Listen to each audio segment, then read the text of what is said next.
My name is Derek, and I run a survival and bushcraft channel that I've been building for 6 years, and the 30-day solo backcountry challenge was supposed to be the biggest upload I had ever put out.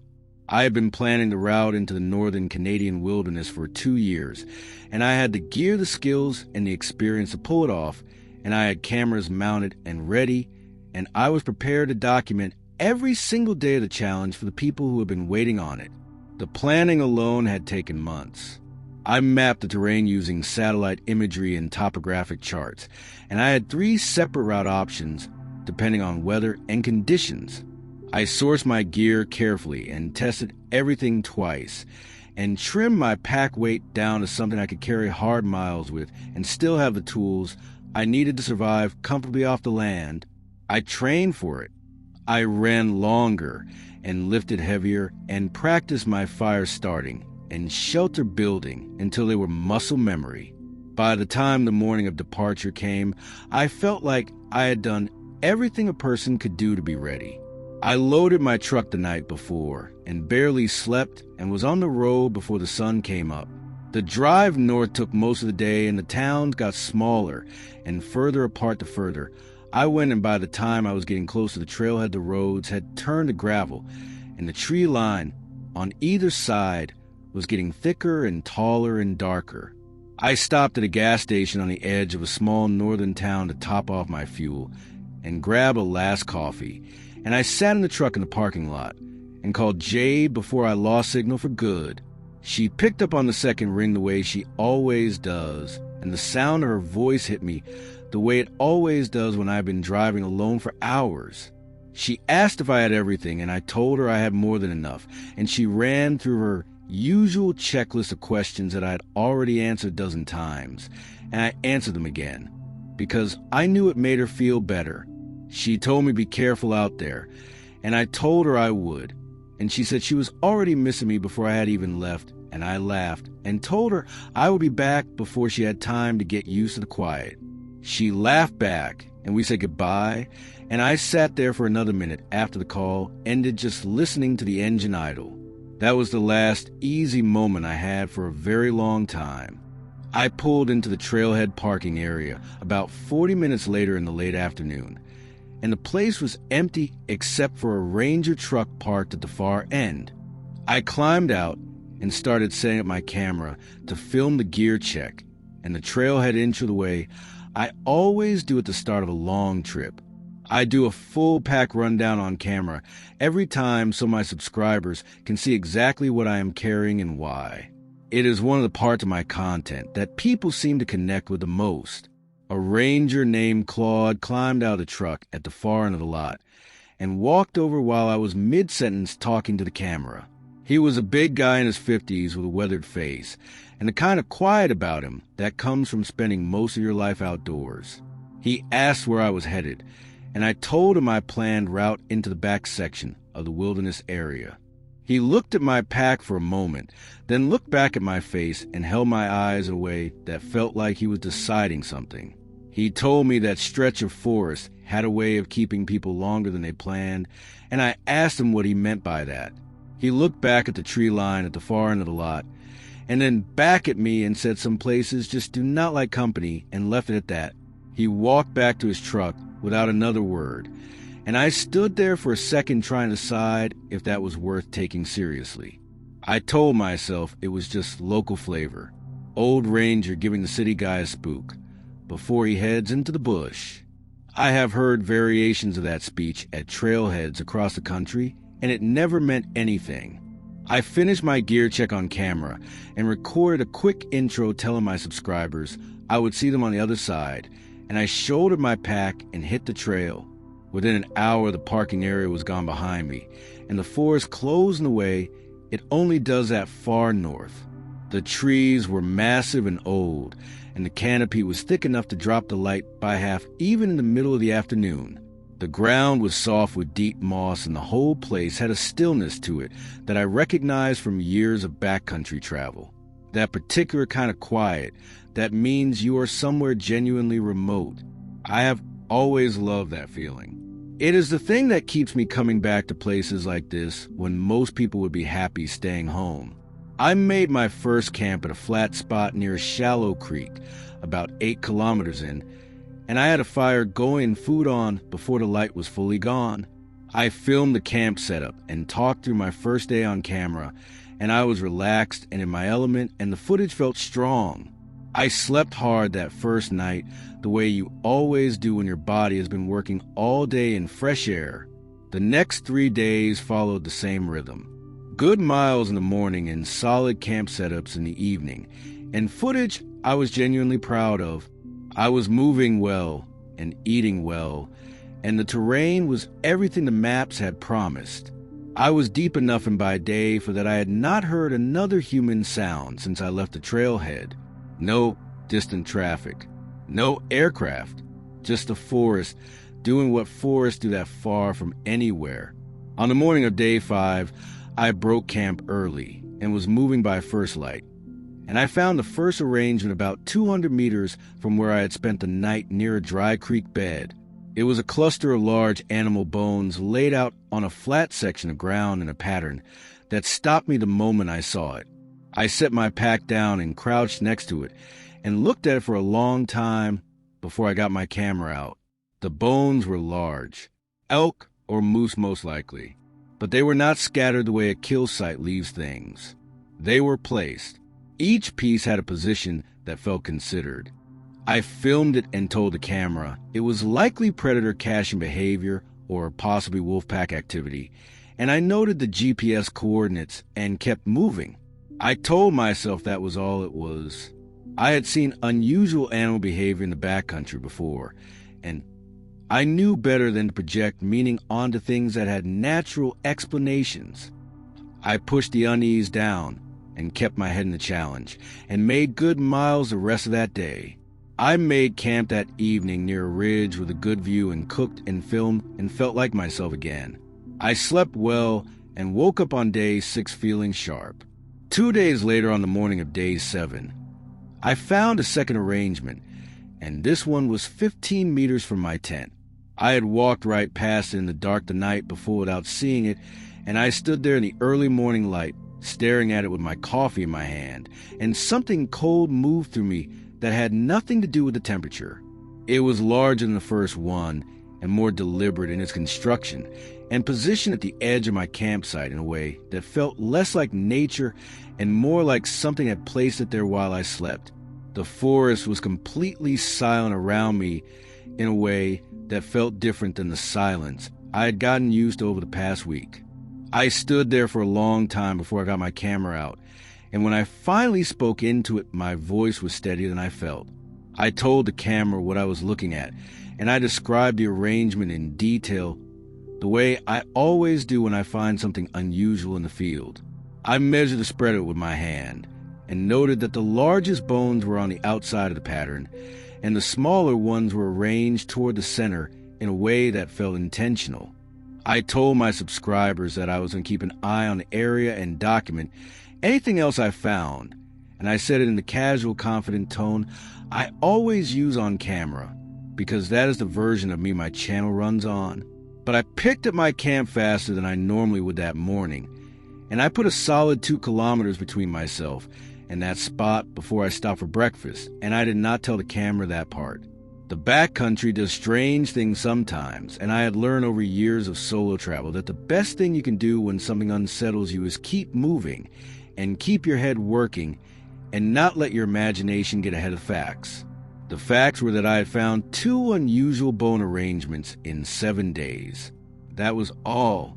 I was a skilled survivalist with good gear and a solid route plan, and I was exactly where I had chosen to be. I kept telling myself that as I packed up and pushed further into the wilderness, and the trees closed tighter around me, and the silence deepened with every kilometer I put behind me.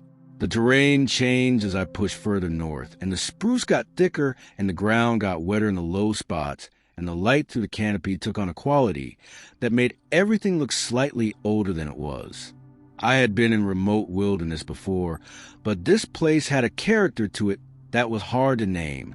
It was not threatening exactly, but it was more like being watched by something that had been there long before you arrived, and would be there long after you left. I filmed a long section that afternoon talking about the landscape and how it compared to other backcountry environments I had worked in, and I kept the tone light and informative because that is what my channel does well. But I noticed I was checking the tree line more than I normally would, and I noticed the forest sounds more carefully than I had the first 4 days. The birds were there but quieter. The wind moved the upper canopy, but the undergrowth was still. I camped that night on a slight rise that gave me a view in 3 directions, and I built my fire bigger than I needed to, and I told myself it was just for better footage in the low light. I knew that was not the whole truth. I lay in my tent that night listening to the forest settle into dark. I thought about the 2 arrangements and what Claude the ranger had said at the trailhead. I decided tomorrow I would start paying closer attention to everything around me. Not out of fear, out of good field practice. That is what I told myself as I finally drifted off to sleep with the fire burning low outside and the forest holding its silence all around me. The morning after I found the second arrangement, I broke camp before sunrise and put serious distance between myself and that spot before I stopped to eat. I told myself I was just getting an early start. I had a channel to run and miles to make, and I was not going to let a couple of unusual finds derail a trip I had been planning for 2 years. I set up a new camp on day 8 near a granite outcrop with good drainage and a clear view of the surrounding terrain. And I spent the afternoon filming gear content and talking through my shelter setup on camera. Everything felt normal again in the daylight, and by the time I had a fire going that evening, I had almost convinced myself the arrangements were nothing worth losing sleep over. Almost. I woke up on the morning of day 9, and my boot knife was on the wrong side of my pack. I always set it on the left. Always. It was on the right. I stood there looking at it for a long time before I picked it up and put it where it belonged, and I did not film that. I checked the rest of my gear, and everything else was where I had left it. But the knife sat wrong in my memory for the rest of that day. On day 10, I found my camp axe laid across the top of my pack, instead of in the side pocket where I keep it. I had not moved it. I was certain of that the way you are certain of things you do by muscle memory every single day. I sat down next to my pack and looked at the axe for a long time, and then I looked at the tree line around me, and the tree line looked back in a way that empty places sometimes do when you've been alone in them long enough. I got my camera out, and I told my subscribers that I had been noticing some unusual activity around camp, and that I believed a large predator was moving through the area and investigating my site at night. I kept my voice level and informative. I said I was going to start documenting everything more carefully and setting up my trail cameras to try to capture whatever was coming in. That was the version of events I was willing to say out loud. The version I kept to myself was that I did not think any animal I knew would move camp axes from pockets to pack tops. On day 11, I checked my food cache and found it had been pulled down from a hang. Not destroyed, not eaten from, just pulled down and set on the ground with the dry bags arranged in a line next to it. I stood there in the trees looking at those bags lined up on the ground, and I felt something I do not feel very often in the field. I felt genuinely unsettled in a way that went past the usual edge that comes with remote solo travel. I rehung the cache higher and filmed it and talked through black bear behavior on camera, even though I did not think this was a black bear. I set up 2 trail cameras that afternoon, one facing the cache and one facing the approach to my tent. I did not sleep well that night. I lay in my sleeping bag, listening to the forest, and somewhere out past the firelight something was moving, not crashing through brush the way a startled animal moves. Moving deliberately, slow and heavy and patient. It circled the camp twice that I could count, and then it stopped and the forest went quiet, and I lay there not moving until morning. I checked the trail cameras at first light, and the one facing the cache had been knocked flat. The one facing my tent had a 4-second clip of something moving fast across the frame before the camera went sideways. I watched that clip 6 times. Whatever it was large, and it moved with a purpose that made my stomach drop. I could not make out a clear shape, just mass and speed, and the impression of something that was bigger than anything I wanted to be that close to my tent in the dark. I packed my cameras and broke camp and pushed north and told myself I was relocating for better terrain. I found the first abandoned campsite that afternoon. It was set back about 40 meters from a creek crossing, and I almost missed it because the vegetation had grown up around it heavily. There was a tent still standing, or what had been a tent. The fabric was in shreds from years of weather, but the poles still held a rough shape. There was gear on the ground around it, a rusted cookpot, a frame pack with the straps rotted through, a sleeping bag half buried in leaf litter. I stood at the edge of it and looked at it for a long time before I went in. The gear was old, years old at minimum, maybe longer, and around the perimeter of the camp in a rough circle were bone arrangements, the same kind I've been finding, the same deliberate placement, the same sense of something considered rather than accidental. There were 4 of them, one at each compass point around the tent. I filmed all of it, and I kept my voice steady on camera, but my mind was working hard and fast, and I did not like where it was going. I noted the GPS coordinates, and I photographed everything, and I got out of there and kept moving. And I did not make camp until I was 3 kilometers further on with a ridge between me and that site. I lay in my tent that night, listening to the dark, and the heavy, deliberate movement was back outside my camp, and it was closer than it had been the night before. And I lay completely still with my hand on my knife and counted my breaths until morning came. I was up before light on day 12 and moving before I had fully processed being awake. I pushed hard that morning, covering ground faster than my planned pace, and I did not stop to film anything for the first 2 hours. When I finally did stop to catch my breath on a ridge overlooking a wide valley, I got my camera out and talked through what I had found at the abandoned campsite. I described the gear and condition of it, and I talked about the bone arrangements and how they matched what I had been finding near my own camps. I said on camera that I believed the same large predator had been active in this area for an extended period and was possibly responsible for a previous camper abandoning their site. I said it carefully, and I said it in a way that sounded rational, because I needed it to sound rational. I needed to hear myself say it out loud in a calm voice. Because the thing I was not saying on camera was that the gear I had found looked like someone had simply stopped being there one day. Not packed out, not evacuated in a hurry, just stopped. The pack was still there. The sleeping bag was still there. People do not leave sleeping bags behind when they pack out of the backcountry. They leave them behind when something else happens. I push that thought down and focus on my route and my miles and my channel. And the challenge I had come here to complete.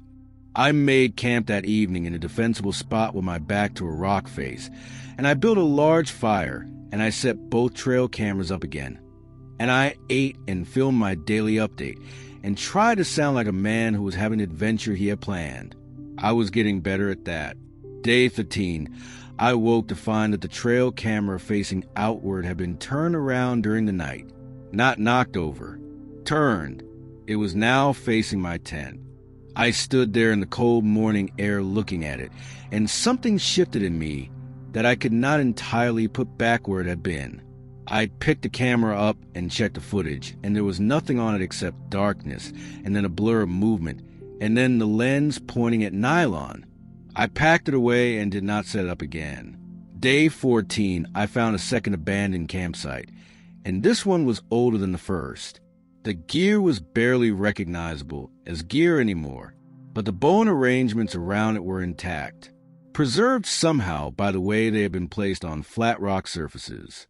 And they were identical to every other arrangement I had found. The same pattern, the same scale, the same deliberate care. I stood in the center of that old camp, and I looked at the 4 arrangements surrounding it, and I understood for the first time that I was not looking at random predator behavior. I was looking at a system, something that had been doing this for a very long time, something consistent, something that knew what it was doing. I filmed it all, and I kept my voice steady, and when I was done filming, I sat on a log at the edge of the site, and I looked out at the tree line, And I thought about the sounds outside my camp at night. And I thought about the moved gear, and the pulled food cache, and the turned camera, and the 2 abandoned camps with their matching arrangements. And I thought about what Claude the Ranger had said at the trailhead. Some places just do not like company. I sat there for a long time before I got up and kept moving. That night the sounds outside my camp were close enough that I could hear breathing. I did not move. I did not reach for my knife or my light. I just lay there and listened, and whatever was outside my tent breathed slow and even impatient, and after a long time it moved away, and the forest went quiet again. I lay awake until the skies started to lighten, and then I got up and made coffee and sat by my fire and looked at the tree line and tried to think clearly. I was 2 weeks in. I had covered good ground. I had footage I was genuinely proud of. I had also found 2 abandoned campsites with gear left behind by people who had never come back for it. I had something large and deliberate moving through my camp at night that was interacting with my equipment in ways no animal I could name was capable of. I had bone arrangements appearing around my camps that matched arrangements around camps where people had disappeared. I sat there with my coffee, and I laid all of that out in my head as cleanly as I could, and I asked myself the honest question. The question I had been avoiding since day 9, when I found my knife on the wrong side of my pack. I asked myself what I was actually dealing with out here. I did not have an answer that satisfied me, but I knew that whatever it was, it had been out here longer than I had, and it knew this terrain better than I did, and it had been watching me since at least day 5. I finished my coffee and I broke camp, and I kept going north because I was Derek and I had a channel and a 30-day challenge, and turning back was not something I was built to do. But I checked my back trail more than I ever had before, and I made camp that night before the light was fully gone, and I kept my fire burning all night long. By day 15, I had not slept more than 3 hours in a single stretch for 4 nights running, and it was starting to show in everything I did. My fire building was slower.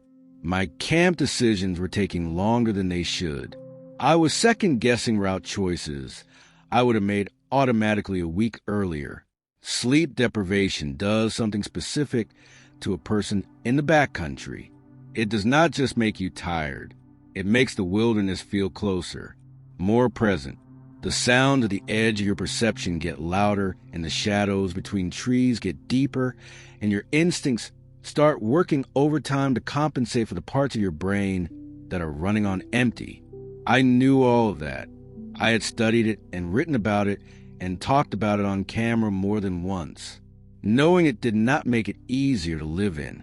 I pushed north on day 15 along a creek drainage that the map showed opening into a wider valley, and I was making decent miles when I found the snap branches. They were at chest height, on a line of spruce trees running parallel to the creek. Not 1 or 2, a whole series of them. Snapped clean at the same height, on the same side. Something tall had walked that line and pushed through the lower branches with its body, and the breaks were fresh. Not today fresh, but within the last few days fresh. The breaks were clean, and the exposed wood had not had time to gray over yet. I stood next to one of the breaks and held my hand flat at the height of it and looked down the line of trees, and I tried to think about what animal in this part of Canada would move through timber at that height, leaving that kind of sign. I could not come up with a satisfying answer. I filmed the whole line of breaks from one end to the other, and I measured the height on camera, using my own body as reference, and I talked through it in the careful, measured tone I use when I find something I cannot immediately explain. I said large predator. I said possibly standing. I said I was going to keep my eyes open. I kept moving. I set up camp that afternoon in the widest open spot I could find with clear sight lines in every direction, and I got both trail cameras running again, even though one of them had already been knocked over twice. I positioned them carefully this time, and I marked exactly where each one was in my notebook, so I would know if they had been moved. I made a good fire and cooked a solid meal, and filmed my daily update, and tried to project the energy of a man who was in control of the situation. I was getting very good at that performance. That night the sounds started earlier than they had been. Before the fire was even fully established, I could hear something moving the trees to the north of my camp. Heavy and slow and deliberate the way it always was. It moved around the perimeter of my camp the way it had been doing, but this time it came closer. Close enough that I could hear the ground compress under its weight with each step. I sat at my fire, and I did not look directly at the tree line. I kept my eyes on the flames, and I breathed slowly and I listened. It completed one full circle of my camp, and stopped somewhere to the northeast, and went still. I sat there for 2 hours before I heard it move off into the deeper forest. I checked the trail camera in the morning, and the outward-facing one had a clip this time, 11 seconds. Something moved through the frame at the far edge of the camera's range in the last of the firelight. It was large. It was fast for its size. It moved upright for at least part of the clip before passing behind a tree and not reappearing. I watched that clip until my battery warning came on, and then I packed the camera and broke camp without filming my morning update for the first time since I had started the challenge. I needed to think, and I could not think and film at the same time. I spent day 16 moving slowly and methodically, and for the first time in the trip, I was not thinking about my channel. I pulled out my notebook, and I went back through every entry since day 5. I drew a rough map in the margins of the notebook, and I marked every location where I had found something unusual. I stared at that map for a long time. The locations were not random. They formed a rough shape around a central area I had not yet reached. Every unusual thing I had found was at the outer edge of something. I was moving toward the center of it without knowing it. I sat with that for a long time, and I thought about the abandoned campsites and the gear left behind, and I thought about the bone arrangements at the compass points around each tent, and something cold settled into my chest. That was not the temperature. I was inside a perimeter.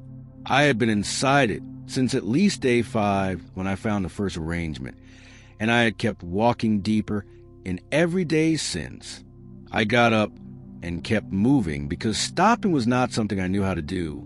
But I walked more carefully after that, and I watched the tree line with a focus I had not had before.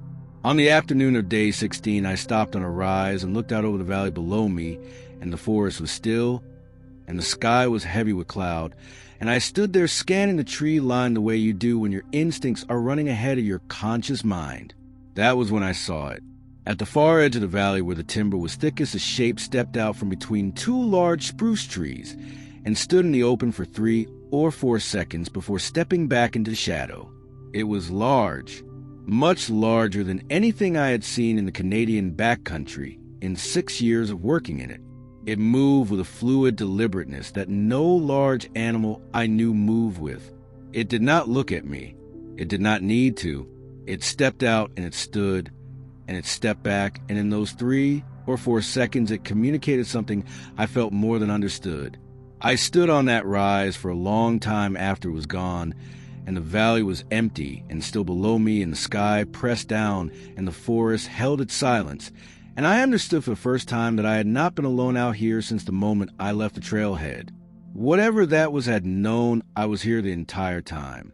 I made camp that evening without filming anything, and I sat at my fire, and I stared into it for a long time, and I thought about calling it, about turning south and walking out. I had the route memorized. I could be back at the trailhead in 4 days if I pushed. I sat there, and I thought about it seriously for the first time, and then I thought about my channel and my subscribers and the 2 years I had put into planning this trip, and I told myself I was not there yet. I told myself I needed more information before I made that call. I told myself a lot of things that night, sitting at that fire, and I'm not sure I believed all of them. I woke before dawn on day 17 and broke camp in the gray pre-light, without coffee, because I wanted to be moving before full daylight. The valley I had seen the creature in the day before was below me to the west, and I gave it a wide berth and pushed northeast along the ridge. I spent day 17 moving hard and covering ground, and by the time I made camp that evening I had put significant distance behind me, and I felt something close to normal for the first time in days. I cooked a good meal and filmed a full update for the channel, and talked through what I had been experiencing in a way that was honest but controlled. I described the sighting. I described the snap branches and the trail camera footage. I talked about the size and the movement, and I said plainly on camera that I did not believe I was dealing with any predator I could identify with confidence. I said I was going to keep documenting and keep moving, and I said it the way I always say things on camera, like I had already decided the outcome.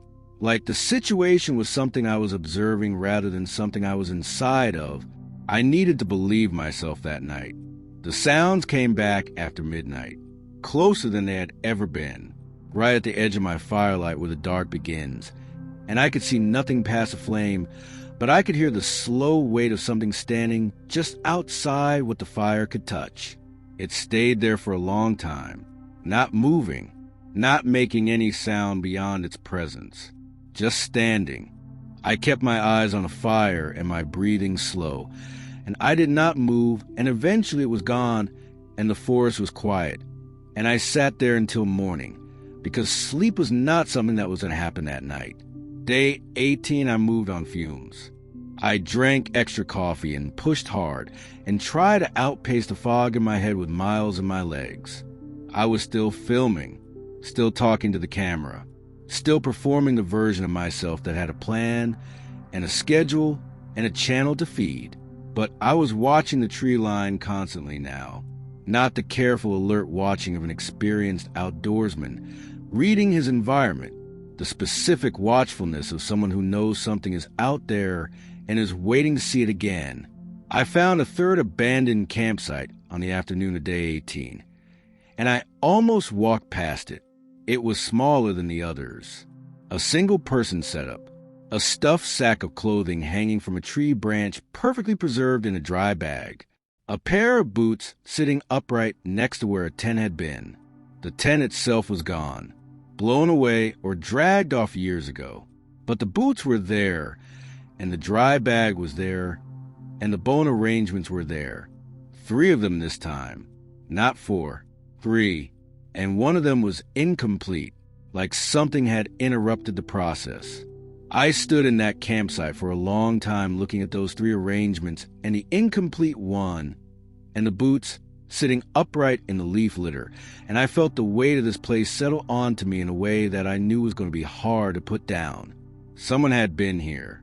Someone had stood where I was standing and looked at what I was looking at and made decisions I could not reconstruct from what they had left behind. I filmed it all. I said everything I needed to say on camera in the careful, even voice I was running on autopilot by then.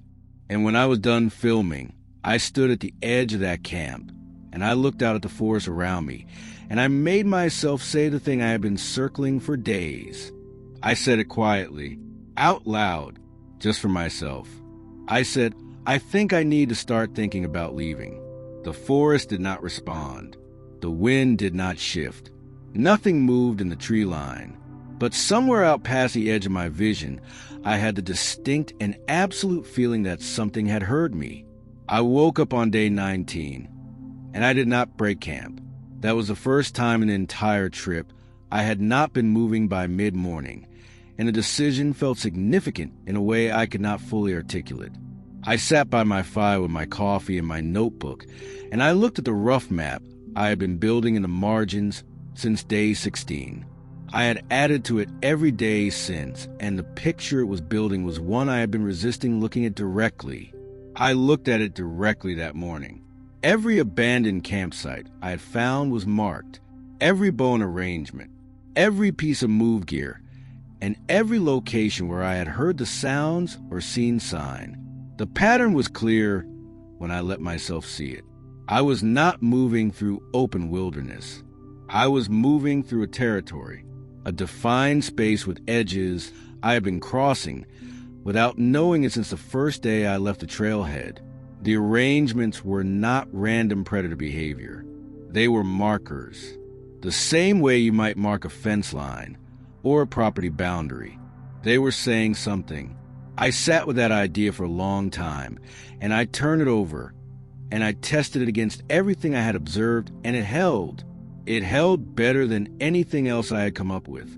Something had been marking this territory for a very long time, and I had walked into the middle of it on day one, and kept walking deeper in every day since. I refilled my coffee, and I kept looking at the map, and I thought about the abandoned campsites and the gear left behind, and I let myself follow that thought to where it actually led instead of stopping it before it got uncomfortable. Those people had not packed out. Their gear was still there. That meant they had stopped being there, while their gear was still standing. I thought about what that meant in practical terms. A person does not leave their boots behind. A person does not leave their sleeping bag and their pack and their cook pot, not unless something happened that did not give them the opportunity to pack. I sat there, and I thought about that, and I thought about the bone arrangements at the compass points around each abandoned tent, and I thought about the incomplete one at the third site, and I thought about whether the incompleteness meant what I was afraid it meant. Then something shifted, not in the forest, in my head. I stopped thinking about the abandoned campers as people who had been taken. I started thinking about them as people who had not left. There is a difference. One implies the thing out there was hunting them. The other implies they had stayed past the point where leaving was still an option. I put my coffee down, and I looked at that distinction for a long time. The gear moved at my camp. The food cache pulled down and arranged. The camera turned around. The bone arrangements placed at my perimeter. All of it had started small and escalated slowly. It had been graduated, deliberate, like a series of instructions being given one at a time to someone who was not reading them. Someone was being told to leave. That someone was me. And before me, it had been the people at those campsites. And they had not left. I sat there at my fire, and I felt something move through me that was equal parts horror and clarity. The thing out there was not hunting me. It had never been hunting me. It was trying to get me to go. The people before me had not understood that, or had not been able to act on it in time, and whatever the escalation looked like at its end point had made leaving impossible for them. I was somewhere in the middle of that escalation right now. I had been moving deeper into the territory every day instead of out of it. Every step north had been the wrong step. I sat there with that understanding fully formed in my chest, and I looked at the tree line around my camp, and I made the decision clearly and without drama. I was going to pack out. I was going to start moving south tomorrow at first light, and I was not going to stop until I was back at the trailhead. The challenge was over. The channel could wait. I had footage and I had a story, and the story was better than anything I had planned because it was real, and I was alive to tell it, and I intended to stay that way. I spent the rest of that day breaking down my camp methodically and organizing my pack for hard southward miles. I filmed a long piece to camera that afternoon, sitting in front of my pack gear, and I told my subscribers that I had made a decision, and I would explain everything when I was out. I kept my voice calm and level. I ate well that evening, and I kept the fire high, and I went over my route south in my notebook until I had it memorized cold. I was going to move at first light, and I was going to move fast, and I was going to be back at the trailhead in 4 days. I had a plan, and the plan was solid, and I felt the specific calm that comes when a hard decision has been made and committed to. I lay down in my tent that night, and I closed my eyes and I listened to the forest, and for the first time in days, the sounds outside my camp did not come. The forest was quiet, completely and fully quiet, in a way it had not been since the first days of the trip. I lay there in that silence, and I thought about what it meant, and whether the quiet was better or worse than the sounds, and I was still thinking about it when I heard the first footstep inside my camp. Not outside the fire circle. Inside it, something was in my camp, and it was moving, and it was not trying to be quiet about it. I lay completely still, And I did not move, and I did not breathe more than I had to, and I listened to it move through my campsite with a slow, unhurried confidence of something that had no reason to be afraid of anything in that forest. I heard my cook pot shift. I heard the dry bags at the base of my pack being moved one at a time. Deliberate, methodical. Then it stopped. The silence stretched out, and then I heard a single slow step right outside my tent. And I heard breathing that was not mine, and I felt the weight of something massive and present just on the other side of the nylon. And I lay there, and I did not move, and I did not make a sound. It stood there for what felt like a very long time. Then it stepped back, and I heard it move away through the camp and into the trees, and the forest took it and went silent again. I lay in my tent until the sky started to gray, and I did not sleep, and I did not move. And I thought about nothing except first light in south and the trailhead and Jade's voice, and I held all of that in my head like a compass bearing. And I waited for morning. The gray came slowly that morning the way it does when you have been awake all night waiting for it. I did not make coffee. I did not film anything.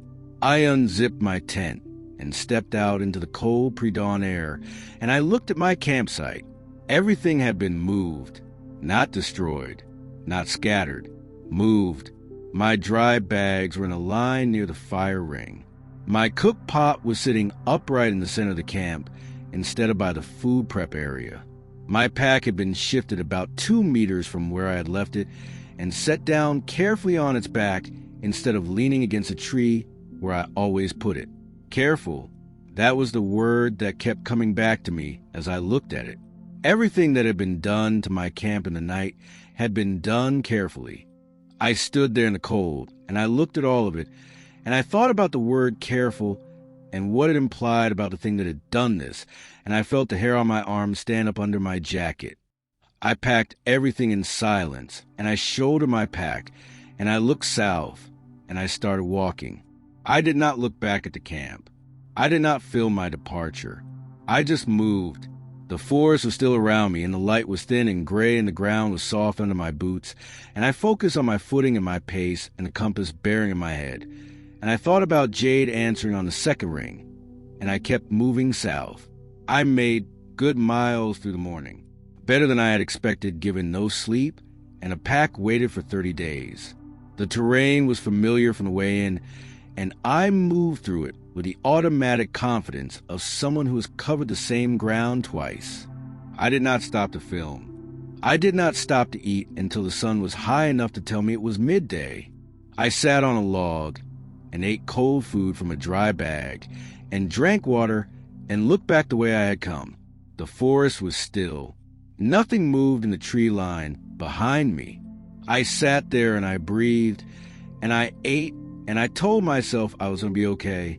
I was moving in the right direction, and I had a plan, and I was executing it. And every step I took was a step closer to the trailhead and the truck and a phone signal and Jade. I shouldered my pack and kept moving. By mid-afternoon, I had covered what I estimated to be 12 kilometers south, and I was feeling the effort of the pace of my legs and my shoulders, but I did not slow down. I wanted to be in a good position before dark. I found a campsite spot on a rise just before the light started to fall, and I set up fast and efficient, and I built a fire, and I sat next to it, and I finally let myself exhale all the way. I had made real progress. I was moving in the right direction. I had a clear plan and a strong pace, and if I held this, I would be at the trailhead in 3 days. I heated food and ate it, and I sat at my fire, and I looked up at the stars coming out to the canopy, and I felt something close to relief for the first time since day 5. I filmed a short update.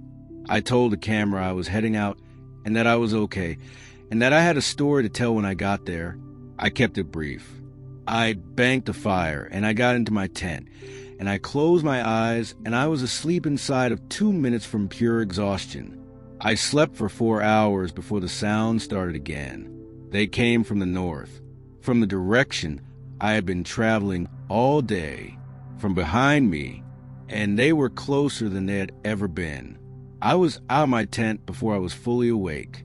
for hours of sleep and pure adrenaline, and I was standing in my campsite in the dark with my boots half laced and my heart running hard, and the sounds were right there, not at the edge of my camp, in the trees 20 meters north of my fire, and moving, not circling this time, moving parallel to the tree line, back and forth, like something pacing. I stood at the fire, and I fed it wood, and I watched the dark between the trees, and I thought about what the morning looked like. I had made good miles south, but I was not out. I had at minimum 3 full days of hard walking before I would see the trailhead, and I had a thing in the trees 20 meters from me that was done being subtle. It paced for an hour. Long, slow passes back and forth through the same section of timber, and I stood at my fire, and I watched, and I thought, and I made decisions. At some point before first light, it stopped, and the forest went quiet, and I broke camp in the dark without waiting for dawn. I was moving south before the sky had any color in it, and I was moving fast. Within the first hour of walking, I knew it was with me, not behind me, not ahead of me, to my right in the timber. Matching my pace with a heaviness I could feel through the ground more than hear. I did not stop. I did not slow down.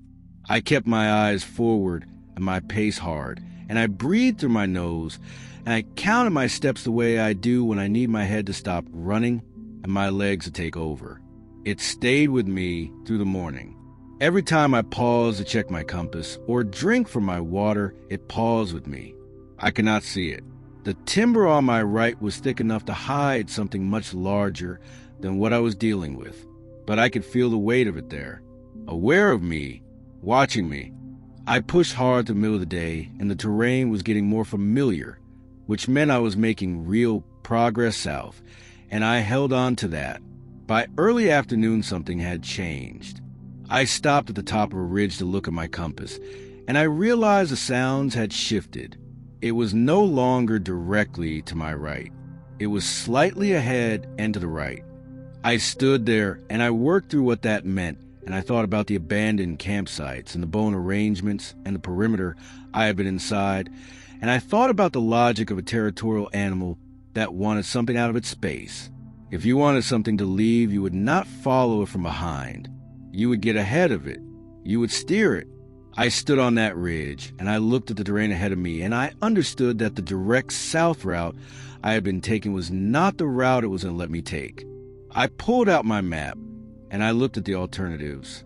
There was a drainage to the southeast that eventually connected to the same creek system I had followed in.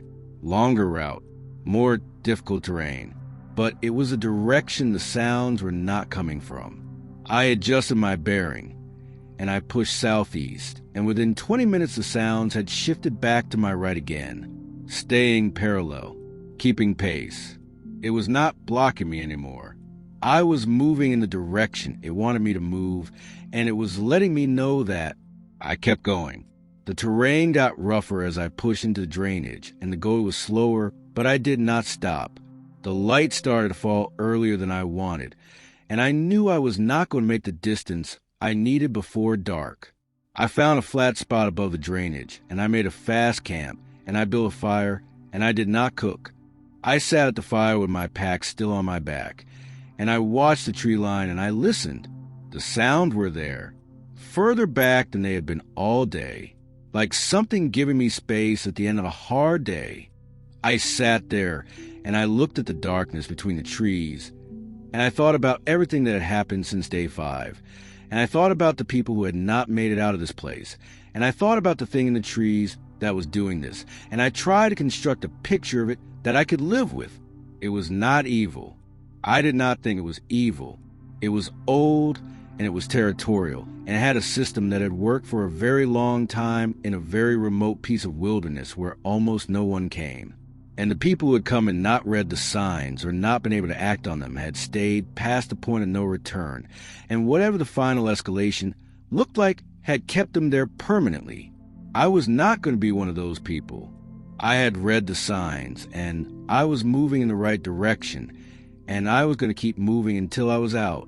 I lay down without taking my boots off, and I closed my eyes and I listened to the darkness, and the sounds did not come close that night, and I slept in short stretches and woke often, and each time I woke, I listened, and each time the forest was there, and the fire was low, and I was still breathing, and that was enough. I was up at first light, and moving before my body had agreed to it.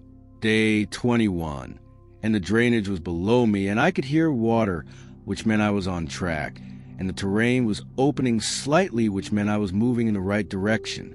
I hit the creek mid-morning and turned south along it, and I pushed hard, and the sounds came back in the timber to my right. But they felt different, less urgent, more like monitoring, like something making sure I was still going the right way. I kept going. By afternoon, I had the sense I was getting close to the outer edge of whatever territory I had been inside of for the past 2.5 weeks. The trees were thinning slightly. The terrain was becoming less closed. I could see further ahead, and what I could see looked like the edge of something, like the forest was preparing to end.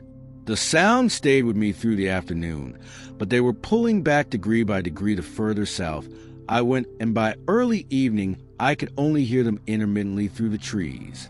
I made camp one more time at a spot that felt close to the boundary, and I sat my fire, and I looked back north into the deep timber, and somewhere back there in the dark, something large and old and patient was also looking back, and I thought about that for a long time before I finally let my eyes close. I woke before midnight from the silence. Total silence in the night forest does not happen naturally. It happens when something large enough has moved into the area that everything else goes quiet. I unzipped the tent slowly, and I stepped out into the dark, and I looked at my fire, which had burned down to embers, and I looked at the tree line around me, and I could not see anything. But I could feel it. Close. Closer than it had been since the night it walked through my camp. Something had changed.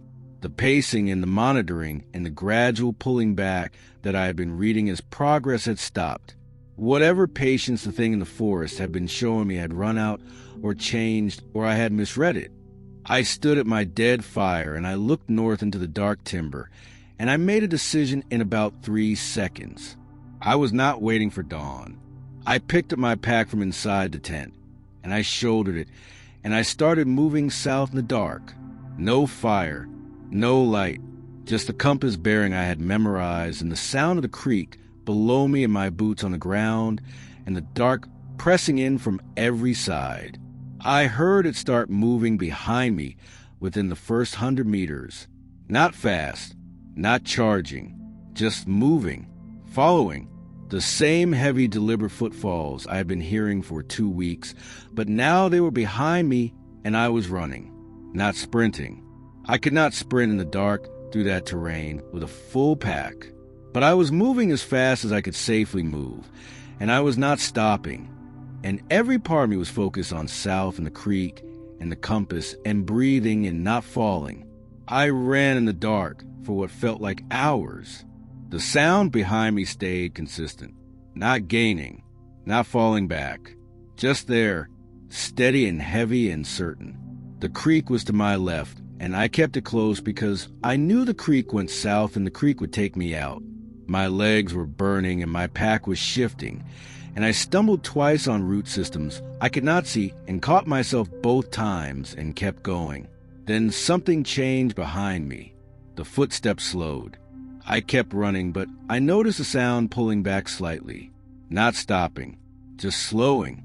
I kept my pace and I kept my bearing, and I noticed it pulling back again, degree by degree the way it had been doing all afternoon, but faster now. I was getting close to something, an edge, a line. I did not slow down. I hit the edge of the tree cover at a dead run and stumbled out into open ground, and the sky opened up above me, and the stars came out from behind cloud, and I ran another 100 meters into the open meadow before I stopped and turned around. The forest was behind me, dark and solid and still. Nothing at the tree line. Nothing in the open ground between me and the trees. Just the forest holding its silence and the meadow spreading out around me and the sky above wide open and full of stars. I stood there bent over with my hands on my knees, and I breathed, and I listened, and there was nothing. I was out. I stood in that meadow until my breathing came down and my legs stopped shaking. The sky was graying at the edges by the time I straightened up. The tree line behind me was a solid dark wall with nothing visible in it. I turned south and I started walking, not running anymore. Walking, steady and deliberate, and with every step feeling more solid under me than the last. The meadow grass was wet with dew, and the cold came up from the ground through my boots, and I did not mind it. I was outside the timber. I was moving south. I was going to be okay. I walked until the sun came up and the meadow gave way to a dirt track and then a gravel road, and when I hit the gravel, I stopped and looked at the tire tracks and thought about what they meant. The world I had left 21 days ago was still out there, and I was walking toward it.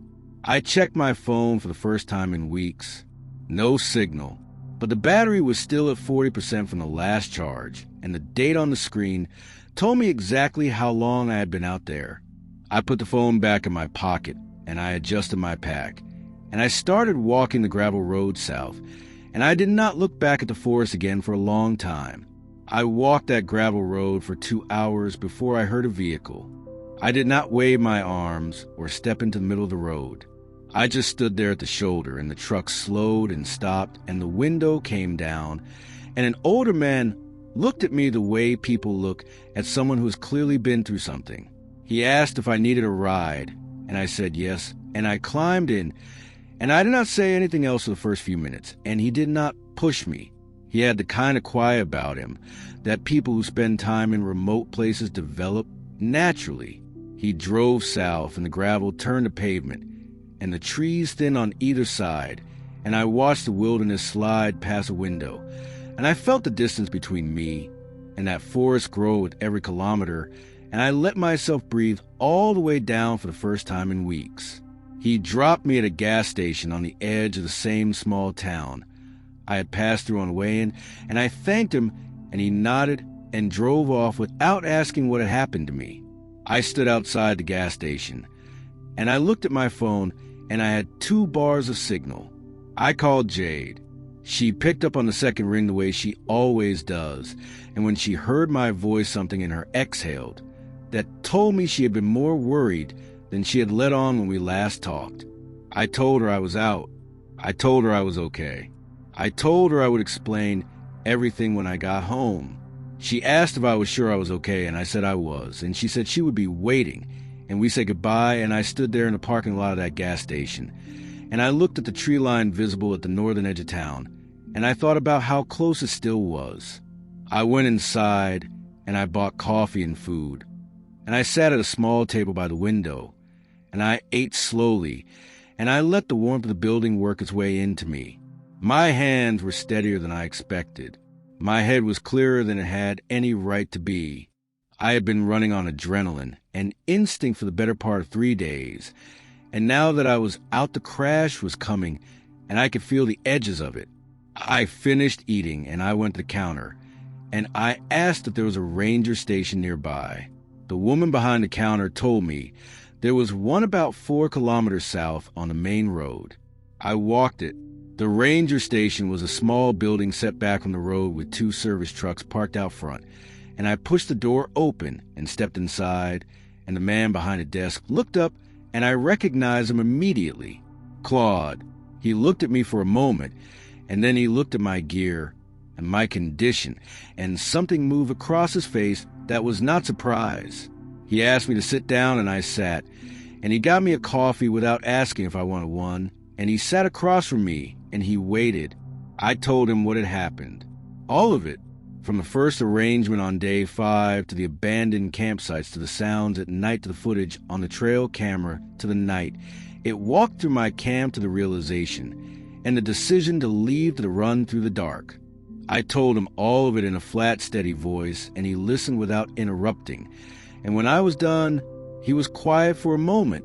Then he said that stretch of wilderness had been off the informal guide routes for about 30 years. I asked him why, and he said because of reports. I asked what kind of reports, and he looked at his coffee, and he said the kind that do not make it into official documentation.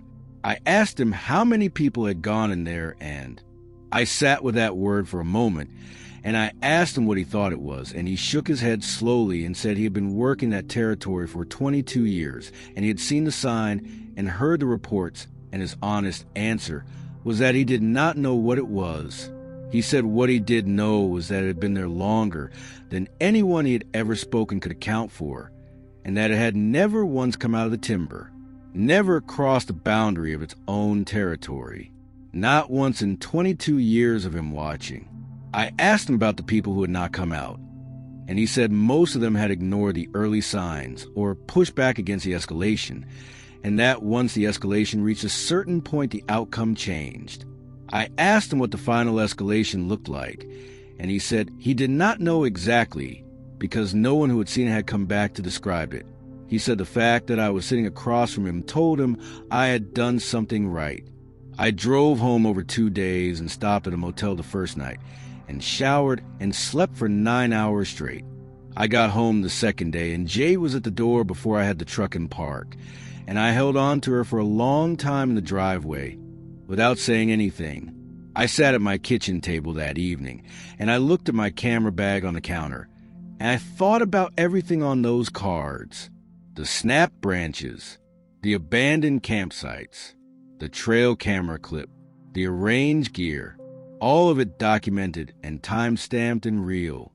I thought about my channel and my subscribers and the 2 years I had put into planning the trip, and I made the decision the only way a person with a channel makes a decision. I edited for 3 days straight, and I posted a full video with every clip intact. The footage was exactly what it looked like, clear and documented and impossible to dismiss. The comments came in fast the way they always do on a big upload, and I read through them the way I always do in the first hour. Most of them were what I expected. People were shaken. People were debating what the creature was. People were pulling frames from the trail camera clip and enhancing them and posting screenshots. And then I started seeing the other comments, the ones that made my stomach drop in a way the forest never quite had. People saying they recognized the terrain. People saying they knew the creek drainage I had described. People posting coordinates in the comment section. People saying they were already planning the trip. People tagging their friends and saying they were going that weekend. I sat there at my kitchen table reading those comments, and I thought about the bone arrangements at the compass points of 3 abandoned campsites. I thought about the boots sitting upright in the leaf litter. I thought about Claude saying enough in that flat, quiet voice. I thought about what it meant to send a wave of people up that road towards something that had a system and had been running it for longer than anyone could account for. I disabled the comments. Then I took the video down. I sat there in the quiet of my kitchen, and I looked at the blank screen where the upload had been, and I thought about whether taking it down was already too late. I did not have an answer for that. I still do not. 3 days later, I drove back up to the trailhead. I do not know exactly why.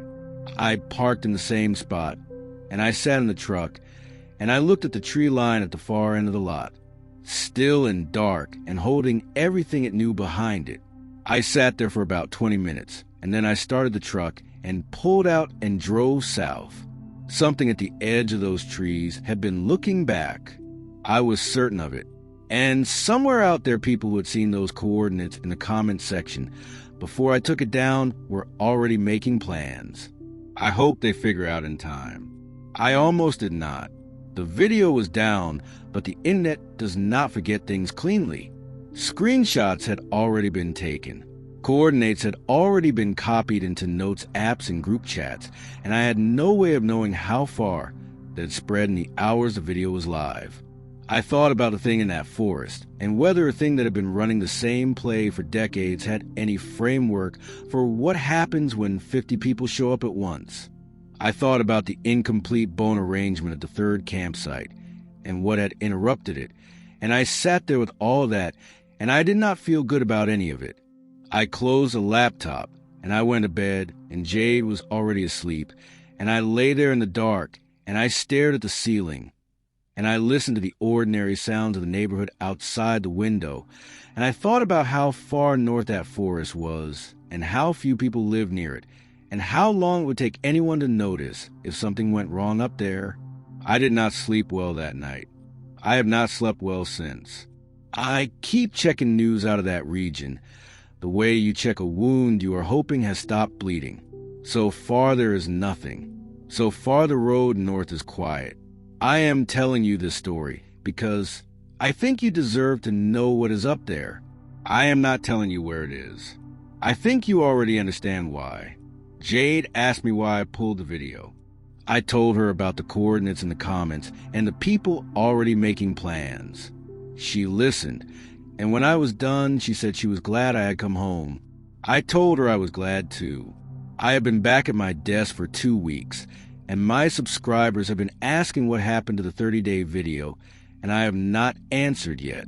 What I have decided is that I am going to tell the story the way it happened without the footage and without the coordinates, and I am going to trust that the people who listen to it will understand why those things are missing. That is what this is. That is what you have been listening to. The whole thing from the trailhead to the kitchen table told as straight and as honest as I know how to tell it. If you are someone who went looking for those coordinates before I got the video down, I want you to read this next part carefully. Turn around. Whatever you found up there or think you're going to find, turn around and come home. The thing in that forest is not a mystery to be solved or a creature to be documented or a story to be told on your own channel. It is something very old doing exactly what is always done in a place. It has always done it, and the people who pushed back or stayed too long or did not read the signs are still up there in one form or another, and I do not want you to join them. I got lucky. I read it right, and I moved fast and I got out. Not everyone does. Go home.